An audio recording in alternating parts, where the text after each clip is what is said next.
The emergency lights inside Nexus Station cast long shadows across the assembly hall. Taemin stood at the central podium, looking at the representatives from 67 different species. He had called this meeting and he wished he hadn't needed to.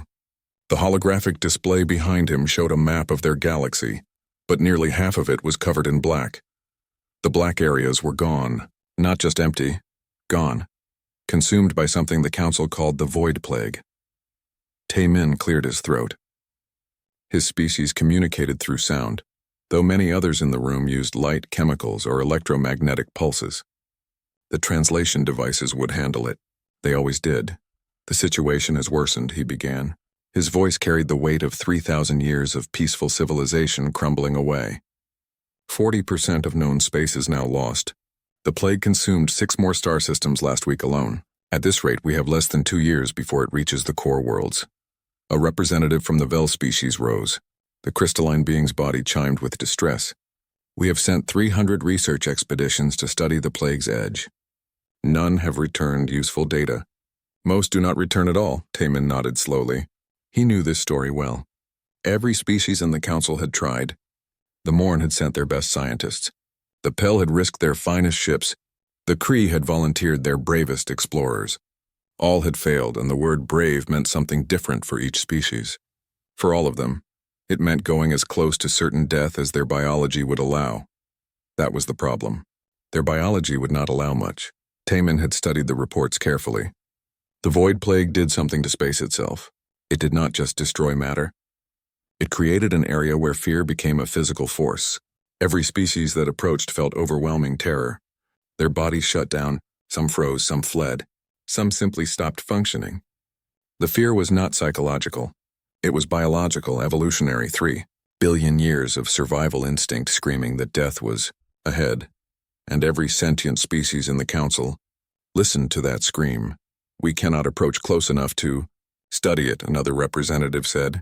This one belonged to the Reth, a species that lived for 600 years and valued patience above all things. Our instruments fail. Our ships lose power. Our crew members become catatonic. The plague appears to feed on our fear responses. Taemin had reached the same conclusion. The Void Plague was not just killing them. It was using their own evolutionary advantages against them.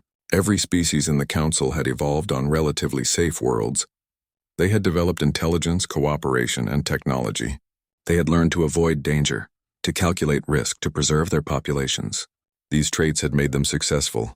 Now those same traits were killing them. A young scientist named Hana spoke up from the back of the chamber. She was Taemin's junior researcher, and she had been studying theoretical biology for decades. What if we found a species that evolved differently? A species from a world so dangerous that they had to develop different responses to fear? The chamber fell silent. Then several representatives made sounds of dismissal. One laughed, though the translation rendered it as a polite disagreement.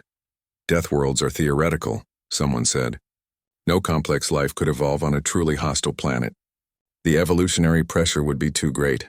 Hana stood her ground. Sector 7 remains unexplored. Our probes detected a planet there. Class 4 Death World designation. Lethal radiation levels. Extreme weather. Tectonic instability. Predator saturation at 90%. But our sensors also detected electromagnetic transmissions consistent with technological civilization. Taemin felt his dual hearts skip. He had seen Hana's report. He had dismissed it as sensor error. A Class 4 Death World with intelligent life? Impossible. Nothing could survive those conditions long enough to develop tool use, let alone spaceflight. The planet is called Earth in the transmissions we received. Hana continued. The species calls themselves humans. We know nothing else about them. The representative from the Vel species chimed loudly. You are suggesting we seek help from a species that lives in hell? Assuming they exist at all? Hana met the crystalline being's gaze without flinching. I am suggesting we have no other options. If humans exist on a world that dangerous, their psychology must be fundamentally different from ours. Perhaps different enough to approach the plague. The debate lasted for hours. Most species rejected the idea as desperation. Some called it insulting to seek help from primitives if these humans even existed. A few suggested it was dangerous to make contact with a species that evolved in such violence. Taemin listened to all of them. He looked at the map again. The black was spreading. It would consume everything they had built. Everything they were, unless they did something unprecedented. "We will send an expedition," Taman announced. The authority in his voice silenced the chamber. As senior council member, he could make this decision. A small ship. A peaceful mission. "We will verify if humans exist. If they do, we will assess whether they can help us. We have nothing to lose." That last part was not quite true. They had their pride to lose. Their sense of superiority. Their comfort in knowing they were the pinnacle of evolution. But Taman had lived long enough to know that pride was a luxury. Survival was not. The council reluctantly agreed. Taman would lead the expedition himself, along with Hana and a small crew. They would take the research vessel Careful Hope, which was designed for first contact situations. They would approach Earth peacefully. They would observe. And if the humans were real, if they were anything like Hana suggested, then perhaps the galaxy had a chance. Taman spent the next week preparing. He studied the limited data they had on Earth. The numbers were horrifying. The planet's star bombarded the surface with deadly radiation. The atmosphere was corrosive oxygen. The tectonic plates shifted constantly, creating earthquakes and volcanoes. Storms could generate enough energy to destroy cities. The oceans were filled with predators. The land was filled with predators. Even the microscopic life was predatory, constantly trying to invade and consume larger organisms. Nothing should live there. Nothing should want to live there. But the electromagnetic signals were clear. Someone was down there. Someone was broadcasting music, information, and what appeared to be entertainment. Someone had split the atom. Someone had left their planet and walked on their moon. Someone had done all of this while living in a nightmare world. Taman felt something unfamiliar. His species had a word for it, but he had rarely experienced it personally. Curiosity mixed with fear. Interest mixed with dread. He was about to meet something that should not exist. The Careful Hope launched on schedule. The journey to Sector 7 would take 2 weeks. Taman spent the time reviewing first contact protocols and wondering what kind of species could possibly survive on Earth. Would they be violent? Would they be hostile? Would they even be willing to help? More importantly, would they be able to help, or would they be just as paralyzed by the void plague as everyone else? The questions haunted Taman as the ship traveled through the darkness between stars. Hana remained optimistic. She believed that any species tough enough to survive Earth would be tough enough to face anything. Taman hoped she was right, because if she was wrong, the galaxy would die, and there would be no one left to remember that they had tried. The Careful Hope dropped out of faster-than-light travel at the edge of Earth's solar system. Taman stood on the bridge staring at the main view screen. The star was a yellow dwarf, ordinary by most standards, but the third planet from that star was anything but ordinary. Even from this distance, the sensors painted a terrifying picture. The planet's magnetic field fluctuated wildly. Solar radiation pelted the surface. The atmospheric readings showed violent storms covering huge portions of the globe. Hana had been right. This was a Class 4 death world, and there were cities on it. Thousands of them, millions of structures. Roads connecting everything. Satellites in orbit. Ships moving between the planet and its moon. Someone not only lived here, they thrived here. "Broadcast a standard greeting," Taman ordered. His voice was steady, but his hands trembled slightly. "All frequencies. Let them know we come in peace." The communications officer complied. They waited. Minutes stretched into an hour. Then the view screen lit up with an incoming transmission. A face appeared. Taman had seen many species, but this was unique. 2 eyes positioned forward for depth perception. A predator's eyes. But the expression was not aggressive. The human smiled, showing teeth that were clearly designed for tearing meat. Yet the gesture seemed to communicate friendliness.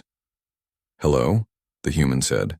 The translation device struggled for a moment, then rendered the word in standard council speech. "I'm Captain Daesung of the colony ship Persistent Dream. Welcome to our system. We've been wondering when someone would stop by." Taman felt his dual heart skip. They had been expecting visitors? "I am Taman of the Galactic Council. We come seeking knowledge and possibly assistance with a grave matter. May we approach your planet?" Daesung's smile widened. "Of course. I'll transmit safe orbital coordinates. Fair warning, though. Earth's a bit rough. We've had visitors before who found it overwhelming. You might want to keep your ship at a safe distance and let us come to you." "Visitors before?" Hana whispered from beside Taman. They already had first contact? But Daesung was still talking. How about we meet at our orbital station? It's pressurized for carbon dioxide breathers like yourselves. We've got the environmental controls figured out. Bring whoever you want. We'll prepare food and drink. First contact is a big deal, we should celebrate. The transmission ended. Taemin stood in silence for a long moment. The humans had offered food. They had offered hospitality. They had not asked for weapon scans or demanded information or shown any signs of aggression. They had invited complete strangers to celebrate with them. This is wrong, the security officer said. He was from the Kree species, and his kind had evolved as prey animals. No species greets unknown visitors with open hands. It violates every survival protocol. But Hana was laughing. Don't you see? They evolved on that nightmare world down there. Whatever made it this far has to be the apex predator. They don't fear visitors because nothing scares them. Taemin was not so sure. He had read enough evolutionary biology to know that apex predators were usually cautious, not reckless. But he had also never met a species from a death world before. Perhaps their psychology was truly alien. The Careful Hope docked at the human orbital station 3 hours later. Taemin led a small team, including Hana and 2 security officers. They wore environmental suits, though the humans had assured them the station was properly configured. The airlock opened. A human woman stood waiting. She was small compared to Taemin, who stood nearly 3 meters tall, but she moved with confidence. She wore a blue uniform and had her dark hair pulled back in a practical style. "Welcome," she said. "I'm Jiwoo, shuttle pilot and station liaison. Captain Dae-sung is waiting in the observation deck. Please follow me." Jiwoo led them through corridors that seemed too narrow and too bright. Human architecture was compact, efficient. Nothing wasted. The station felt alive with activity. Humans moved past them, many stopping to stare at the aliens with open curiosity but none showing fear. The observation deck was a large room with transparent walls showing Earth below.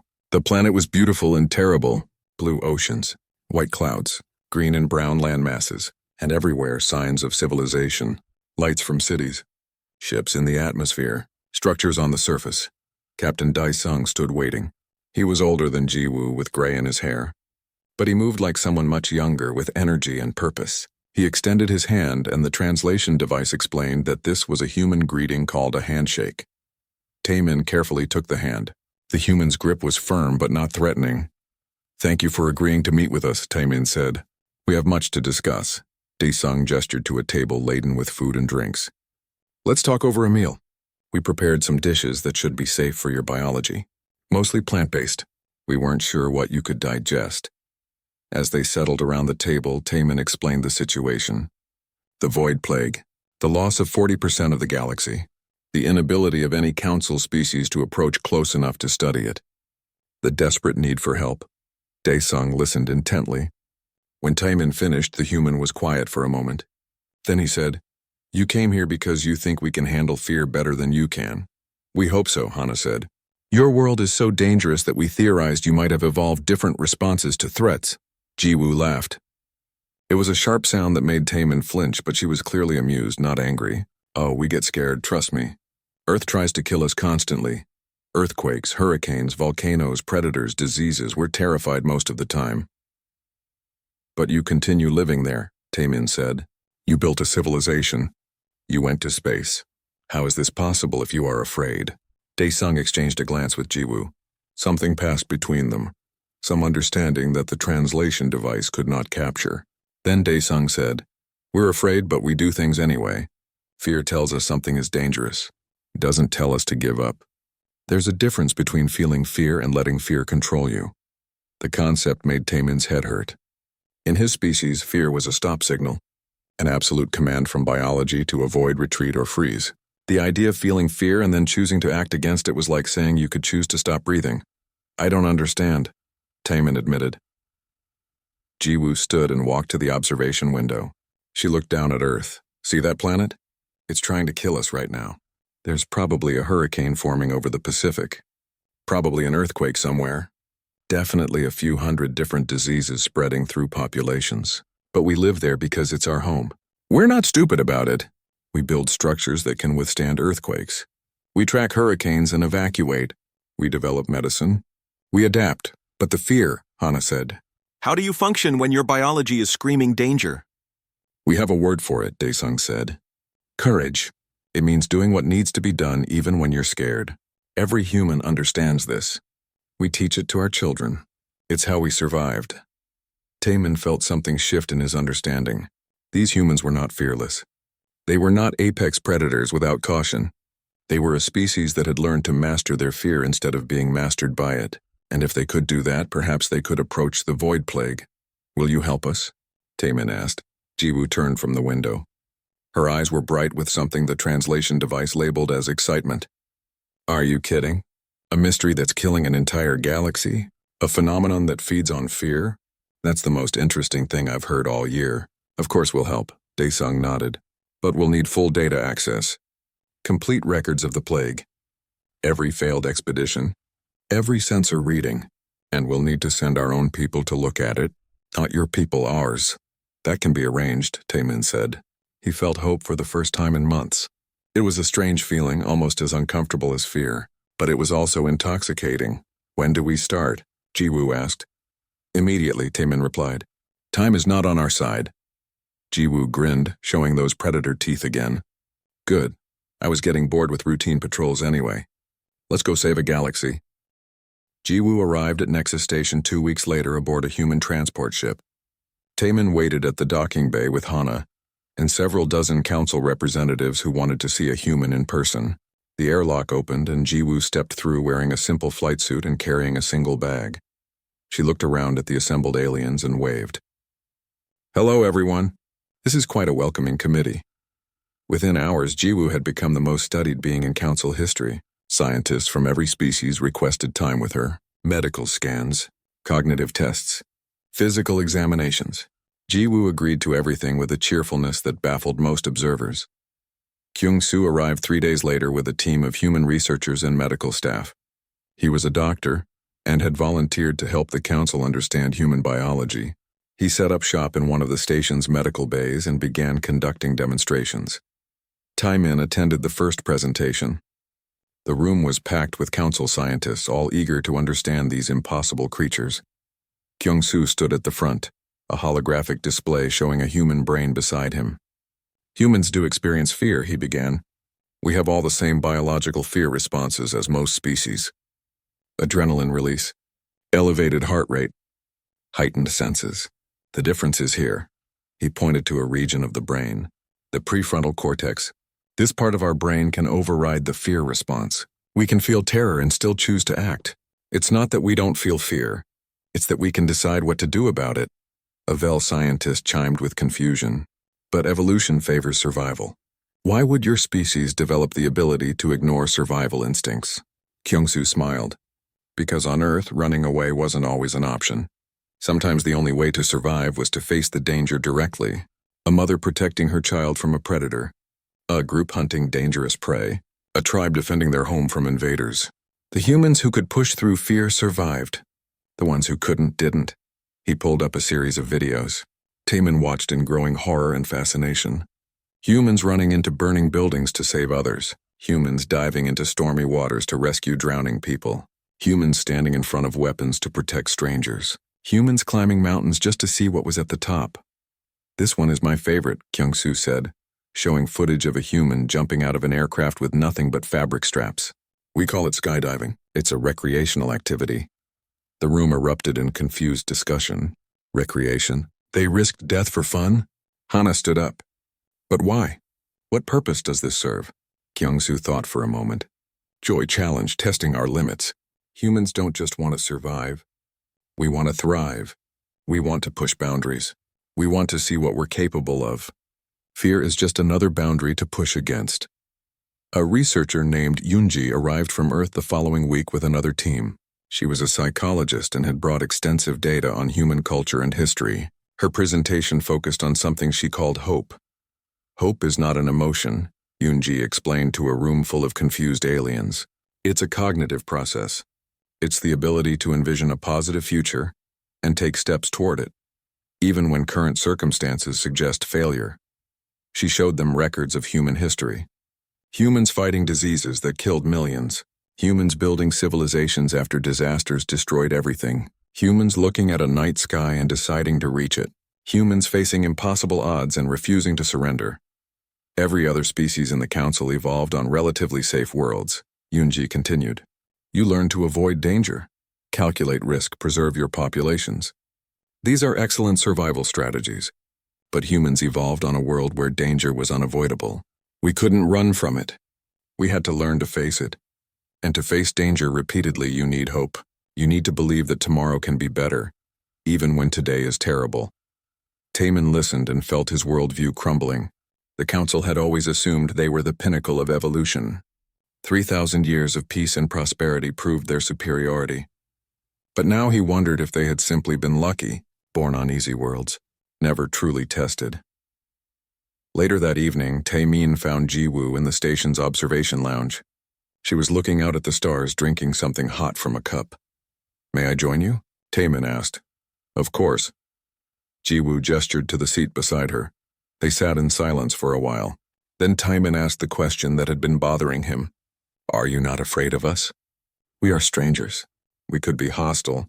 Yet you came alone into our space, surrounded by aliens with no weapons or protection. Jiwoo sipped her drink. I am a little afraid, she admitted. New situations always make me nervous. But you asked for help. You could have invaded Earth if you wanted to. You have faster ships, better weapons. But you asked. That tells me you're good people. Or good aliens, I guess. How do you know we are not lying? Planning to use you? I don't know for certain, Jiwoo said. But I choose to hope for the best while preparing for the worst. It's a balance. Trust but verify. Help but stay alert. Humans learned a long time ago that isolation is death. We need each other. So we take risks on other people even when it's scary. Taemin felt something he had never felt before. Admiration mixed with envy. I wish my species could think that way. Maybe you can learn, Jiwoo said. Not overnight, but over time. We could teach you. A young human named Hyunwoo arrived the next day. He was barely an adult by human standards, but he had volunteered as a cultural ambassador. During his first presentation to the Council, he asked a simple question that changed everything. If you could cure the plague but had to risk your life doing it, wouldn't you try? The room fell silent. Every Council member knew the answer. No, their biology would not allow it. The fear response would shut them down long before they got close enough to attempt anything. But someone has to try, Hyunwoo continued. Otherwise everyone dies. So the choice is between certain death for everyone or possible death for someone. That's not really a choice at all. Taemin realized the fundamental difference. Council species saw individual survival as paramount. Humans saw collective survival as paramount. A human would risk personal death if it meant saving others, not because they were suicidal, but because they could weigh abstract concepts like duty and hope against biological fear. The Council had never needed such thinking. Their worlds were safe. Their evolution favored caution. But the Void Plague did not care about evolution. It did not care about caution. It simply consumed. Later, Taemin met with the senior researchers to review the data. Kyung-soo, In-ji, and several others presented their findings. The plague appears to target fear responses specifically, In-ji said. It amplifies them. For Council species, this creates a feedback loop. Fear triggers shutdown. Shutdown prevents action. Inaction allows more fear. It's a perfect trap. But humans can break the loop, Kyung-soo added. We feel the fear, but our cognitive override allows continued function. We can work through terror. It's not pleasant, but it's possible. So humans can approach the plague, Taemin said. It was not a question. We think so, Kyung-soo confirmed. We can't promise success. The plague might affect humans differently than it affects you. But we have the best chance of anyone. Then we need to organize an expedition, Taemin said. Immediately, Jiwoo shook her head. Not yet. First, we need to understand what we're facing. Give us access to all your data, every sensor reading, every failed attempt. Let us study it from a distance before we risk lives. We're brave, not stupid, Taemin agreed. Over the next weeks, human scientists pored over centuries of data. They built models, ran simulations, debated theories, and slowly, a picture emerged. The Void Plague was not natural. It was a weapon, an ancient defense system left by a long-dead civilization. It generated a field that preyed on biological fear responses, feeding on the neurological patterns of fleeing prey. The more a species feared, the faster it consumed them, and it could be deactivated. But someone would have to physically travel to its core and shut it down manually. The journey would take days of continuous exposure to fear stimuli that would paralyze any council species instantly. Only a human could make that journey. And the odds of survival were effectively zero. When Taemin learned this, he wanted to call off the entire mission. They could not ask humans to sacrifice themselves, but Jiwoo just smiled. "You didn't ask," she said. "We volunteered. That's what humans do." The joint expedition launched from Nexus Station 6 weeks after the first human arrival. The ship was called Unity, and it represented something unprecedented in Council history. Human engineers and Council scientists working together, combining Deathworld innovation with millennia of accumulated knowledge. Dr. Sang-hee led the human science team. She was older than most of the other humans, with white streaks in her dark hair, but she moved with the same energetic purpose they all seemed to share. She had spent 40 years studying extreme environments on Earth, and had volunteered immediately when she heard about the plague. "We are going to see something no one has ever documented," Sang-hee said during the pre-launch briefing. "A phenomenon that breaks the known laws of physics, a weapon that attacks consciousness itself. This is terrifying and amazing." Taemin, who was accompanying the expedition as council liaison, could not share her enthusiasm. He felt only dread. They were taking a team into something that had killed thousands of previous explorers. The fact that humans seemed excited about this made him question their sanity. The engineering team was led by Woo Jin, a young human who specialized in ship design. He had modified the Unity with redundant systems, manual overrides, and shielding that conventional wisdom said could not work. When questioned, he shrugged. "Conventional wisdom never went to a death world," Woo Jin said. "Sometimes you have to try things that shouldn't work. Sometimes they do."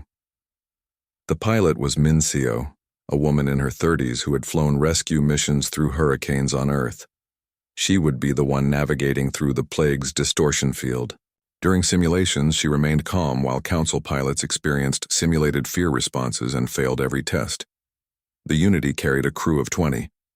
12 humans and 8 council members who had volunteered despite their fear. The council volunteers had been heavily medicated to dampen their fear responses. Though the doctors warned the medication might not work near the plague, they reached the outer edge of the plague 3 days after launch. The view screen showed nothing at first, just empty space where star systems used to be. Then the sensors began picking up anomalies. Space itself seemed to ripple. Light bent in ways that violated physics, and every council member on the bridge began showing signs of distress. Fear response triggered, the medical officer reported. All non-human crew showing elevated stress hormones. "And the humans?" Taemin asked, though he could see them clearly. They looked tense but functional. Elevated heart rates, adrenaline present, but all within normal parameters for high-stress situations. Min Seo kept the ship steady as they moved forward. "It feels like pressure," she said. "Like something pushing against my chest. Not pleasant but manageable." They spent 2 days at the outer edge, gathering data. The humans worked steadily, though they reported increasing discomfort. The council volunteers could not function without constant medication. Taemin himself could barely move from his station, even with chemical assistance. The fear was overwhelming. On the 3rd day, Sang-hee made a breakthrough. "It is definitely a weapon," she announced. "And I found the deactivation protocol in the ancient code fragments. There is a core structure 3 days deeper into the plague. If we can reach it and input the shutdown sequence, the entire field will collapse." 3 days deeper, Taemin repeated. He could barely handle being at the edge. The thought of going deeper made his dual hearts race. "Can we send a probe?" "We tried," Woo Jin said. "Automated systems fail within hours. The distortion field disrupts electronics. Only manual control works, and only if the pilot can maintain focus despite the fear effects. So someone has to fly there manually," Min Seo said. It was not a question. "Yes," Sang-hee confirmed. "Someone has to pilot a ship to the core, maintain consciousness and function for 3 days straight in increasing fear conditions, reach the core structure and manually input the shutdown code." The bridge fell silent. Everyone understood what this meant. No council species could do this. The medication would not last 3 hours, let alone 3 days. Only a human could attempt it. "What are the survival chances?" Taemin asked, though he already knew the answer. "Effectively 0, Sang-hee said quietly. The fear field increases exponentially as you approach the core. Even humans have limits. The pilot will experience psychological trauma that would be fatal to any council species. And once the field collapses, the energy release will destroy anything within the core area. So it is a suicide mission. Yes. Minseo stood from her pilot station. I will do it. No, Taemin said immediately. We cannot ask this of you. You are not asking, Minseo replied. I am volunteering. This is what I do. I fly into dangerous situations. I get people out of hurricanes and combat zones. This is just another rescue mission, except I am rescuing a galaxy instead of a person. But Sang-hee shook her head. Minseo, you have 2 children back on Earth. We need someone without family obligations. Someone who has made peace with this choice. The Unity returned to Nexus Station to prepare and to find a volunteer. Taemin dreaded this part. He had seen humans make brave choices, but this was different. This was not running into a burning building where you might survive. This was certain death. The call went out across human space. They needed a pilot willing to take a one-way mission to save the galaxy. They expected maybe a few volunteers. Desperate people. Suicidal people. Those with nothing to lose. Instead, thousands volunteered within the first day. Taemin could not comprehend it. These were ordinary people. Teachers, doctors, parents, young people with their whole lives ahead of them. Old people who had lived full lives. Military personnel, civilians, all volunteering to die for aliens they had never met. Why? Taemin asked Bora, a human sociologist who had come to help explain her species. Why would so many volunteer for certain death? Bora pulled up human cultural records, stories, myths, histories. Humans are storytelling creatures, she explained. Our greatest stories are about sacrifice, people who gave everything to save others. We tell these stories to our children. We build monuments to these people. We remember them for thousands of years. She showed him records of human history, soldiers who threw themselves on explosives to save their comrades, doctors who stayed with plague victims knowing they would die, parents who sacrificed everything for their children, ordinary people doing extraordinary things when circumstances demanded it. We are not a perfect species, Bora continued. We fight each other. We make mistakes. We are selfish and scared. But we also know that some things matter more than individual survival. Legacy, honor, duty, hope, the belief that our sacrifice might create a better future. But they will die, Taemin said. They will not see the future they create. No, Bora agreed.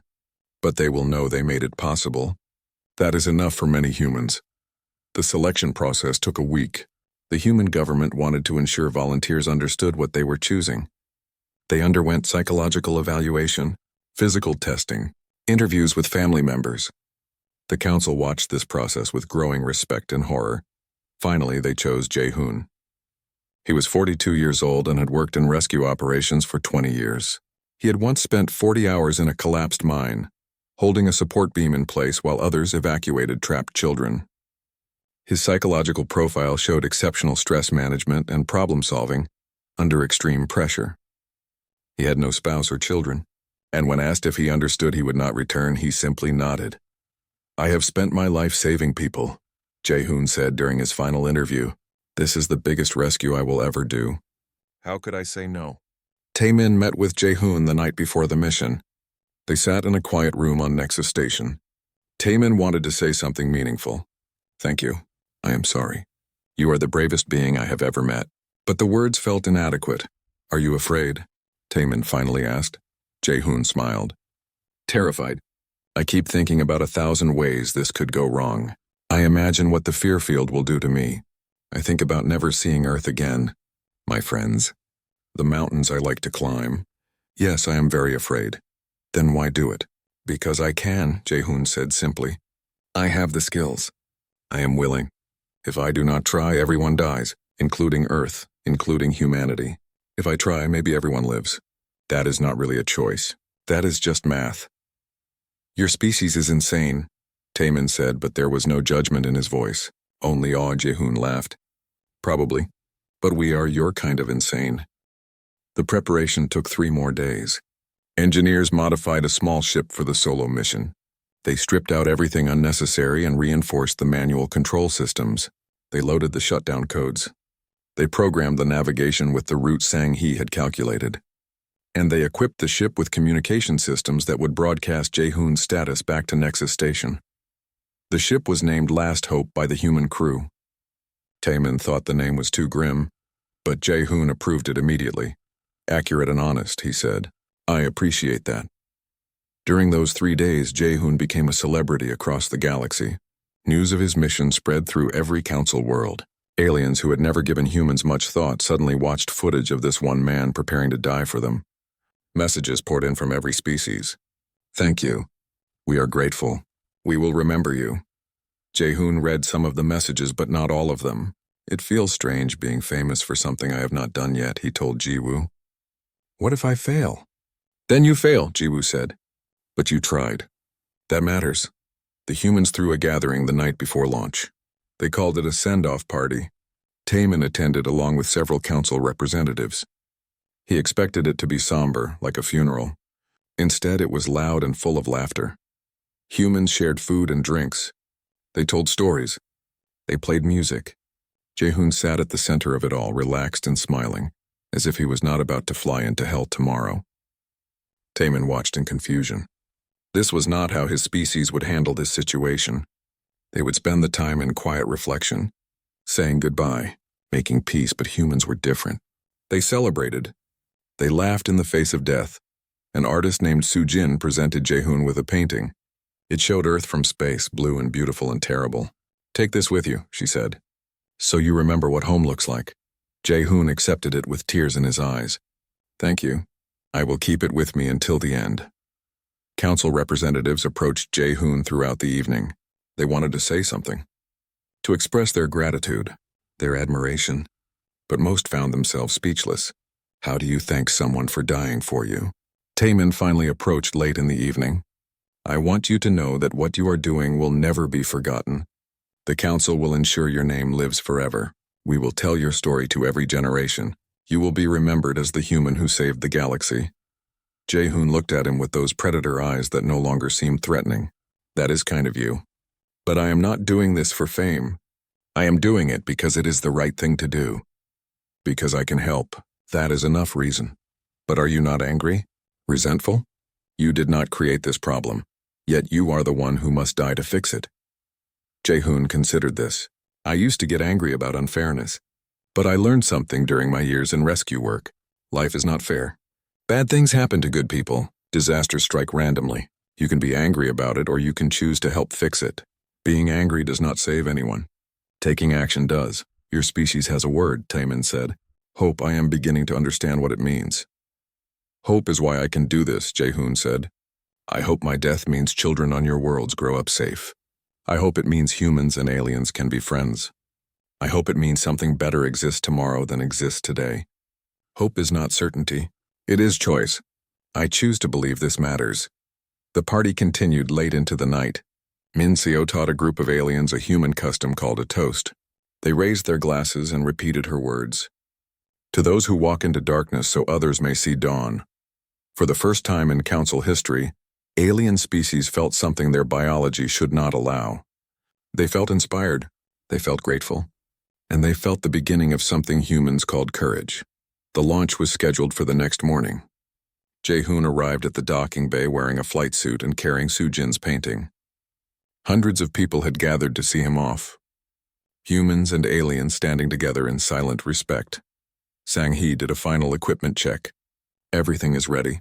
The communication system will broadcast your status continuously. We will be with you every moment. Woo-jin handed him a small device. This is a music player. I loaded it with human songs. Different genres. Something for every mood. If things get bad, maybe it will help. Jae-hoon smiled. Thank you. I will listen to it. Kyung-soo performed a final medical scan. Your vitals are good. Heart rate slightly elevated, but within normal range for pre-mission stress. You are as ready as anyone could be. I am ready, Jae-hoon confirmed. Jiwoo hugged him. She did not say anything. She did not need to. The gesture said everything. Jae-hoon hugged her back, then climbed into the Last Hope. The ship was small and cramped. Just a cockpit, a tiny living space, and the engine systems. Jae-hoon settled into the pilot seat. He placed Soo-jin's painting where he could see it. He checked the controls. Everything was manual. No automation. Just him and the ship. Last hope to Nexus Station, he said over the communication channel. All systems green.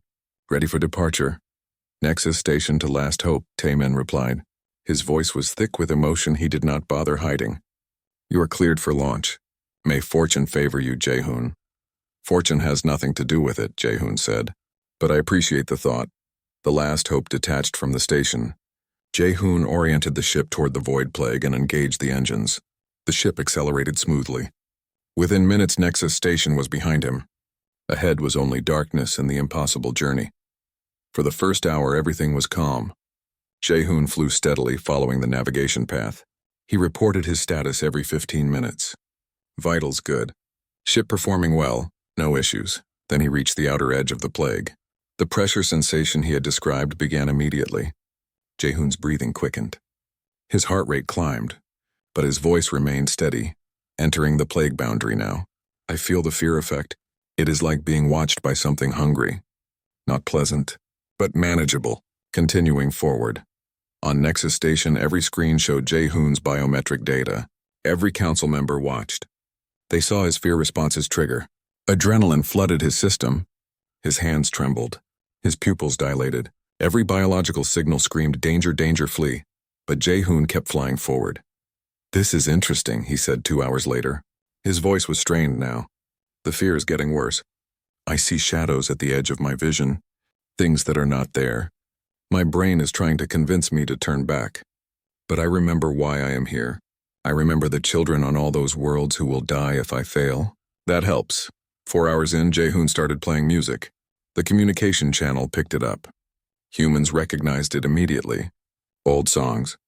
New songs. Different languages. Different styles. All speaking to the human experience of facing darkness and choosing to continue anyway.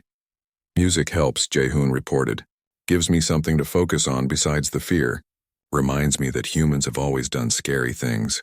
I am not special. I am just the one doing it today. Taemin watched and listened. He could not look away.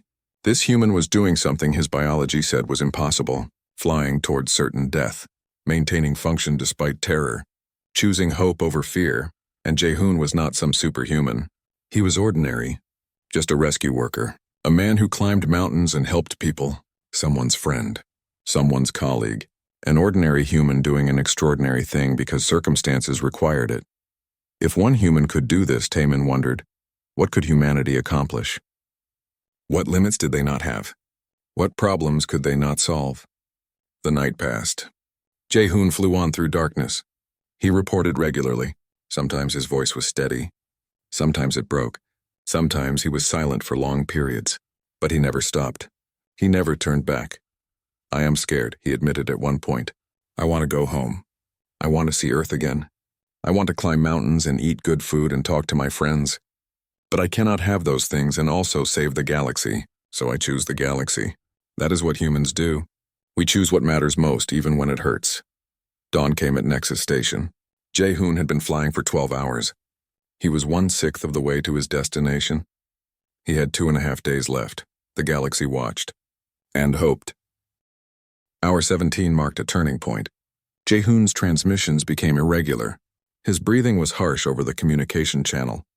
The biometric readings showed stress levels that should have caused shutdown in any council species. But Jae-hoon kept functioning. The hallucinations are getting worse, he reported. His voice was rough, like he had been screaming. Perhaps he had. I see things from my past.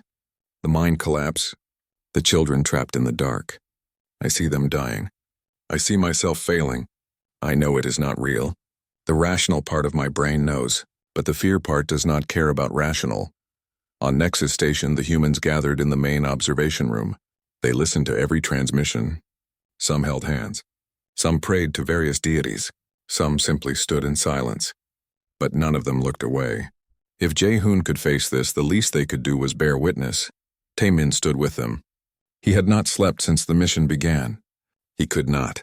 Every time he closed his eyes, he saw Jae-hoon flying alone through the nightmare. He should not have to do this alone, Taemin said to Jiwoo. He is not alone, Jiwoo replied. We are all with him. Listen, she was right. Jae-hoon was still transmitting. Still reporting. still maintaining that fragile connection to those who waited for him. As long as he could hear their responses, see their data, know they were listening, he was not truly alone. Hour 20 brought a new problem. Jae-hoon's voice was barely audible. Ship systems acting strange. The fear field is interfering with electronics. Manual controls still work, but navigation is glitching. I might be off course. Sang-hee immediately began recalculating. She worked with frantic speed, consulting with other human scientists. We can guide him, she said, but he needs to follow our instructions precisely. If he drifts too far off course, he will miss the core. For the next 3 hours, Sang-hee talked to Jae-hoon through the corrections. Turn 2 degrees port. Increase speed by 5%. Adjust vertical angle. Jae-hoon followed each instruction, though his responses were delayed. He was working through layers of fear and exhaustion that would have killed most beings. Hour 24. A full day into the mission. Halfway through the second day, Jae-hoon had stopped speaking except for brief confirmations. His biometric data showed someone at the absolute edge of human endurance. But he kept flying. Then his voice came through, stronger than it had been in hours.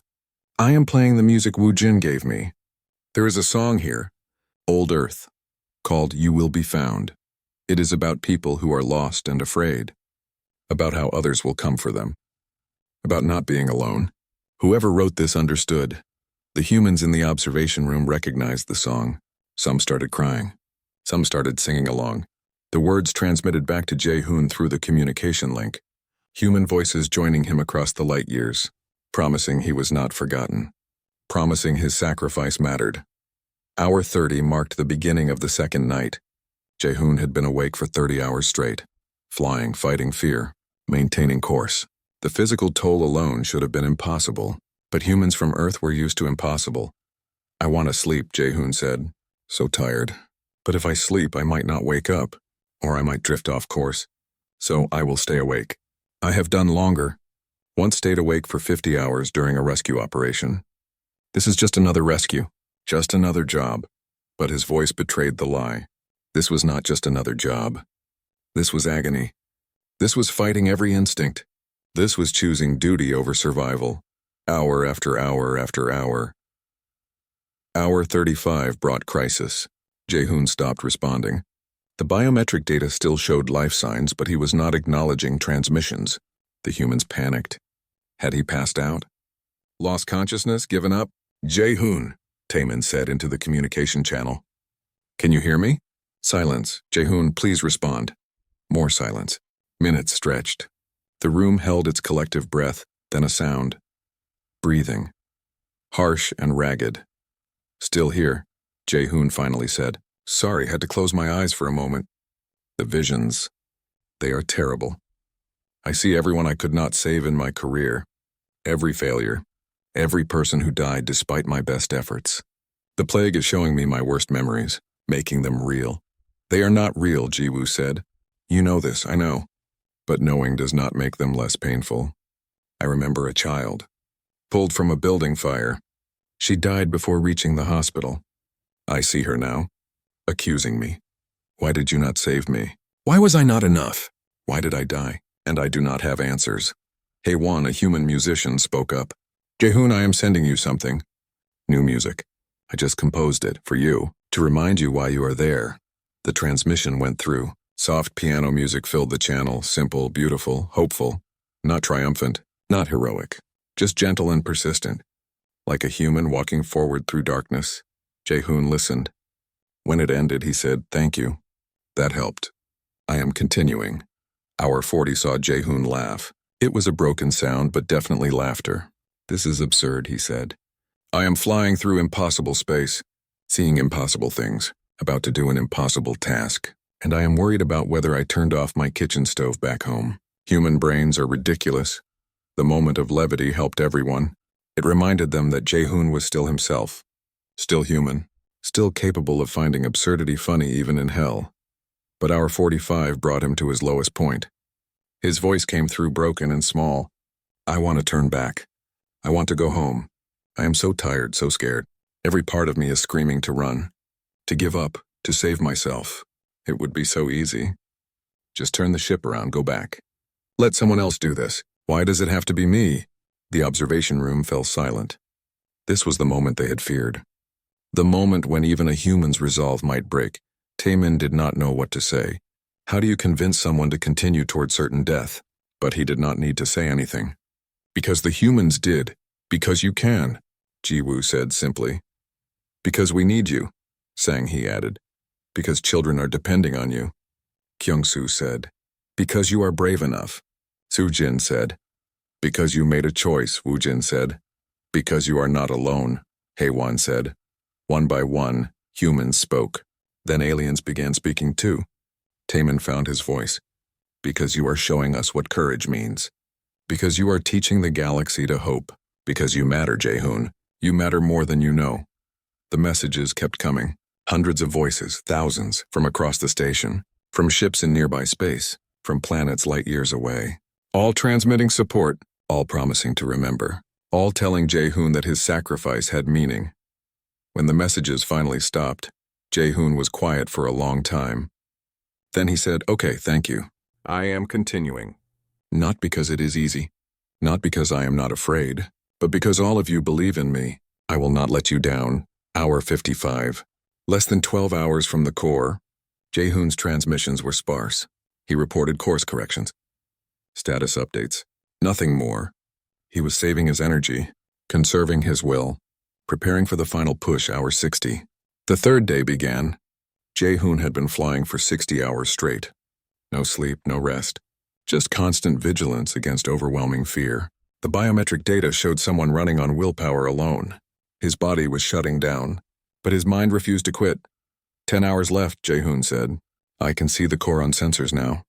It is beautiful. The plague generated this structure, crystalline, massive, like a dark star. I understand why the ancient civilization built it. Something this powerful would stop anything. Unfortunately, it did not distinguish between threats and innocence. Hour 65. 5 hours from the core. The fear effects intensified exponentially. Jae-hoon's reports became fragmented. Single words, numbers, acknowledgments. He was using all his focus just to fly, just to maintain course, just to keep choosing forward over back. Hour 67. 3 hours left. Jae-hoon suddenly spoke clearly. I need to tell you all something, in case I do not get another chance. Thank you. Thank you for believing humans could help. Thank you for letting us be part of something larger than ourselves. Thank you for giving my death meaning. I am not afraid anymore. Not of dying, only of failing. But I will not fail. This I promise. The words hung in the air. Everyone knew they might be the last coherent message. The last glimpse of Jae-hoon before he reached the core and either succeeded or died trying, but Jae-hoon kept transmitting. Kept flying. Kept choosing hope over despair. And the galaxy watched in awe as one human showed them what was possible when courage met necessity. Hour 68. 2 hours from the core.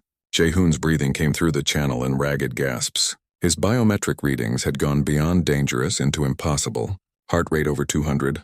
Stress hormones at levels that should cause cardiac arrest. But he kept flying. Core in sight, he transmitted. So beautiful. Like someone made darkness into architecture. I wish you could see this. I wish I could take pictures. But all my focus is on flying. On not giving up. On finishing this. Hour 69. 1 hour remaining. Jae-hoon's voice changed. It became calm. Peaceful. Like he had moved beyond fear into some other state entirely. I am thinking about Earth. The mountains I climbed. The rivers I swam in. The people I saved. The friends I made. I lived a good life. Not a long one. Not an easy one, but good. I helped people. I made a difference. That is all anyone can ask for. That is enough. On Nexus Station, everyone gathered around the screens. Aliens and humans standing shoulder to shoulder. Watching. Waiting. Hoping. Taemin found himself praying to deities he did not believe in. Asking for a miracle. For Jae-hoon to somehow survive. For courage to be rewarded. For hope to be justified. But he knew there would be no miracle. The math was clear. The energy release would destroy everything within range. Jae-hoon would die. The only question was whether he would succeed first. Hour 70. 30 minutes out. Jae-hoon began humming. A tune no one recognized. Maybe something from his childhood. Maybe something he just made up. But it was distinctly human. Defiant and joyful and sad all at once. Approaching the core structure now, he said. It is massive. Kilometers across. Made of material I do not recognize. There are symbols on the surface. The ancient civilization's writing. I wish I could study it. Would love to know who built this, why they thought a weapon this terrible was necessary. But I do not have time for archaeology. 20 minutes. Jae-hoon's ship began experiencing the final stages of system failure. The fear field at the core was overwhelming. Electronics sparked and died. Only manual controls remained functional. Only human determination kept the ship on course. Finding the access point, Jae-hoon reported. There, see it, a door. Or what passes for a door. The shutdown sequence requires physical input. Someone has to go inside. I am docking now. The wait was agony. 5 minutes passed, 10, no transmission. Just the distant sound of Jae-hoon's breathing over an open channel. Then his voice came through. Inside the core. It is like being inside a dying star. Reality is wrong here. Space curves in impossible ways. Light moves in spirals, but I can see the control interface. Ancient technology. Still active after millions of years. Impressive engineering. The shutdown code is loading, Sang-hee transmitted. Jae-hoon, you need to input it in sequence. I am sending you the pattern now, silence. Then received. Beginning input. This will take a few minutes. The interface is responding slowly. Or I am responding slowly. Hard to tell. Time feels strange here. The next 5 minutes were the longest of Taiman's life. He watched the data stream. Watched Jae-hoon's life signs spike and drop. Watched a human being push beyond every limit of biology and still function. Sequence complete, Jae-hoon finally said. The core is powering down. I can feel it. The fear is fading. The structure is collapsing. It worked. It actually worked. Cheers erupted across Nexus Station. Humans hugged aliens. Aliens made sounds of joy in dozens of different ways. They had done it. The plague was dying, but the celebration lasted only seconds. Because everyone remembered the cost. Jae-hoon, Taemin said. Can you escape? Is there time? A long pause. Then Jae-hoon laughed softly. No, the collapse is too fast. And I am too far in. Besides, I am not sure I could fly out. I am so tired. I think I will rest here for a moment. Just close my eyes. Jae-hoon, no.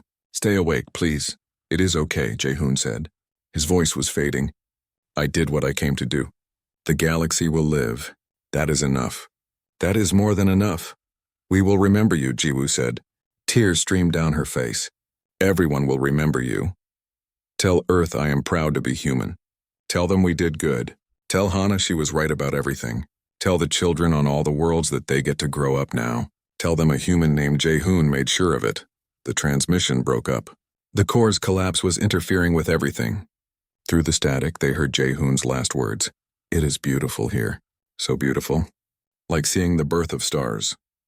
I am glad my last sight is something so amazing. Thank you. Thank you all. For giving my life meaning. For letting me be the one. I am not afraid. I am happy. I am. The transmission cut off. The biometric data went flat. Jae-hoon was gone. The observation room fell silent. The only sound was weeping. Humans and aliens alike mourning a hero they barely knew. A man who gave everything so others could have tomorrow. Over the next 3 weeks, the void plague dissipated across the galaxy. The darkness receded. Star systems that had been consumed reappeared. Planets thought lost were found intact, preserved in some kind of stasis by the plague's collapse. Millions of lost ships drifted back into normal space, their crews alive but unconscious. The final count was staggering. 400 trillion lives saved, 67 species preserved. An entire galactic civilization given a second chance, all because one human chose courage over fear. Nexus Station became a memorial site. The council declared it would remain forever as a monument to Jae-hoon's sacrifice. They built a massive sculpture at the center of the station. It showed a human figure walking forward, one hand outstretched, reaching toward the stars. Every species contributed something. The Vel created a resonance field that sang Jae-hoon's name in frequencies that would never fade. The crystalline structure would vibrate with his name for millions of years. The Morn donated parts of their gaseous bodies to form a permanent cloud nebula near the former plague site. They shaped it into a symbol humans would recognize, a heart. Other species sent artifacts, art, music, poetry, expressions of gratitude in forms unique to each culture. The memorial grew daily as more and more beings paid tribute. Taemin stood before the sculpture, staring at the stone face that artists had crafted from hundreds of images of Jae-hoon. They had captured something essential, the determination, the kindness, the very human mixture of fear and courage that defined him. "I did not want this," Taemin said to Jiwoo, who had come to stand beside him.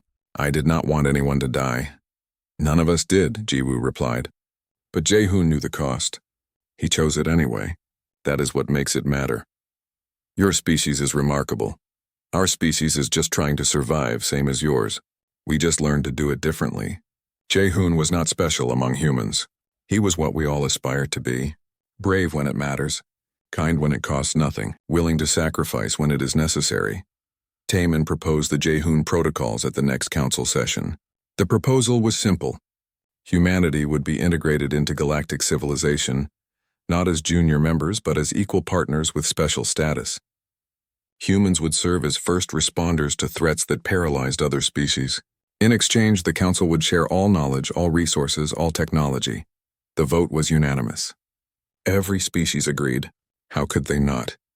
They owed humanity a debt that could never be repaid. But more than that, they wanted to learn. They wanted to understand courage. They wanted to know how to push through fear. They wanted what humans had: hope. On Earth, Jae-hoon's hometown held a memorial service. Thousands attended. His friends spoke about the man they knew, the one who climbed mountains on weekends, the one who always bought coffee for his co-workers, the one who volunteered at shelters, the one who loved dogs and old movies and terrible jokes. His sister Na-young gave the final speech. She was crying, but her voice was steady. "My brother was not a hero. He was just a person who saw a problem and had the skills to fix it. That is who humans are. We are not special. We are not perfect, but when something needs doing, we do it. Jae-hoon did what any of us would do. He helped. That is his legacy. Not that he died, but that he helped." The crowd stood in silence for a long minute. Then someone started singing. Others joined. It was the song Jae-hoon had listened to during his journey. "You will be found. The promise that no one is alone. That help will come. That sacrifice matters." Across the galaxy, on dozens of worlds, aliens listened to the transmission. They did not understand all the words, but they understood the emotion. They understood the meaning. And they felt something new, something their biology should not allow. They felt inspired. They felt grateful. They felt hope. 5 years passed. The galaxy transformed in ways no one had predicted. Human integration brought more than just emergency response. It brought a fundamental shift in how galactic civilization functioned. The first change was practical. Humans served on every major council expedition into dangerous space. When a solar flare threatened a mining colony, human responders evacuated everyone while council species coordinated from orbit. When a disease outbreak hit a Vel crystal world, human doctors worked directly with patients while alien scientists developed the cure from safe distance. When a ship became trapped in a quantum anomaly, human engineers went inside to free it. Humans died in these missions. Not often, but regularly. The galaxy mourned each loss. But the humans kept volunteering. They saw danger as a challenge, not a death sentence. They saw problems as opportunities to help, and slowly other species began to understand. The second change was psychological. Council species began requesting human therapists and teachers. They wanted to learn courage, not the ability to ignore fear, but the ability to act despite it. It turned out this was teachable. Dr. Yoonji pioneered the techniques. She called it exposure therapy, but adapted for alien biology. Start small. Face minor fears in safe environments. Build confidence gradually. Let the prefrontal cortex practice overriding the fear response. A young Morn named Thel was her first successful case. Thel had experienced paralysis when their ship encountered a minor spatial anomaly, standard for their species but career-ending for a scientist. Yoonji worked with Thel for 6 months. Small challenges. Controlled exposure. Cognitive reframing. By the end, Thel could approach anomalies that would have paralyzed them before. "I still feel fear," Thel explained to other Morn. "But I also feel choice. The fear says run. My mind says investigate. Now I can choose which to listen to. This is what humans call courage." The technique spread. Not every species responded the same way. Some found it easier than others. But all showed improvement. The galaxy was learning that fear was not absolute, that biology was not destiny, that will could overcome instinct. The third change was cultural. Human stories flooded galactic networks, books, films, music, art, all, exploring themes that had been absent from Council.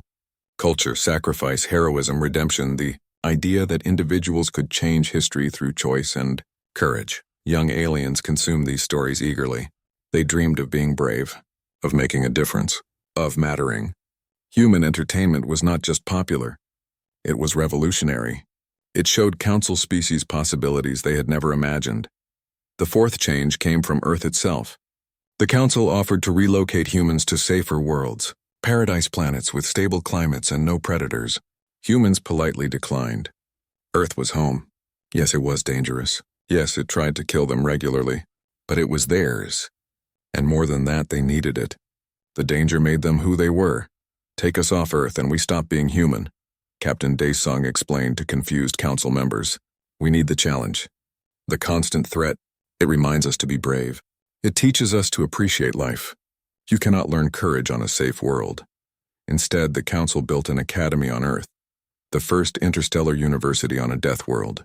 Young aliens came to study, to train, to learn courage by living somewhere dangerous. It was voluntary, heavily supervised, and wildly popular. Taemin's daughter was in the first class. Her name was Rena, and she was terrified of Earth. The gravity was too strong. The weather was too chaotic. The wildlife was too aggressive. Everything about the planet screamed danger to her biology. But she came anyway because she wanted to understand. She wanted to be like the humans who had saved her world. Kyung-soo was her guide and instructor. He started her on simple challenges, walking through a forest, swimming in a lake, climbing a small hill. Each activity carried risks that made Rena's fear responses trigger. But Kyung-soo was patient. Feel the fear, he told her. Acknowledge it. Then choose what to do next. The fear is information, not a command. Rena struggled at first. She fell while climbing and scraped her leg. She panicked in deep water and had to be rescued. She encountered a snake on a forest path and froze for 10 minutes. But each time she tried again. And slowly something changed. I climbed a mountain yesterday, Rena transmitted to her father 3 months into the program. A real mountain. Not a large one by Earth standards, but big enough. I was afraid every step. My body said turn back. But I kept going. And when I reached the top, I felt something new. Pride, accomplishment, joy. I understand now why humans do these things. Taemin watched his daughter's transformation from orbit. He had been assigned as Council liaison to Earth, coordinating the ongoing integration. He watched Rena and dozens of other young aliens learn to be brave. Some succeeded quickly. Others took longer. A few could not adapt and returned home. But most pushed through. By the end of the first year, 67 students had completed the Courage Training program. They returned to their homeworlds changed. Not human, but no longer limited by their biology alone. They became leaders, innovators, risk-takers. They pushed their species forward in ways that would have been impossible before. The fifth change was in exploration. For 3,000 years, the Council had expanded slowly, carefully avoiding dangerous regions. Now, with human partners, they ventured into areas previously considered off-limits, unstable star systems, quantum anomalies, dark matter clouds. Each expedition brought new discoveries and new challenges. Ji-woo led many of these missions. She was promoted to director of the House of Hope, a research station built at the former plague site. The station studied ancient technologies and threats, combining human boldness with Council wisdom. It became the most productive research center in the galaxy. We found another weapon, Ji-woo reported during one Council session. Similar to the plague, but different. It targets aggression instead of fear. We are studying it carefully. If we can understand these ancient defenses, we can prevent future disasters. The work was dangerous. 3 humans died in the first year when an ancient security system activated. But the research continued, because humans understood that some knowledge was worth dying for, and the Council species were learning this too. The sixth change came from the arts. A human musician named Haiwan composed a symphony based on Jaehoon's journey. She called it The Longest Night. It combined human instruments with alien sound-producing methods. The result was beautiful and terrible. It captured the agony of fear, the determination of will, and the triumph of hope. The symphony premiered at Nexus Station 5 years after Jaehoon's death. Every species sent representatives. The performance lasted 3 hours. When it ended, the entire audience stood in silence for several minutes. Then they erupted in appreciation, each species expressing it in their own way. "This is what humans give us," Taman said during his speech afterward. "Not just rescue services, not just courage training, but the ability to transform tragedy into beauty, to find meaning in suffering, to create hope where none existed. This is the true gift of humanity." The seventh change was philosophical.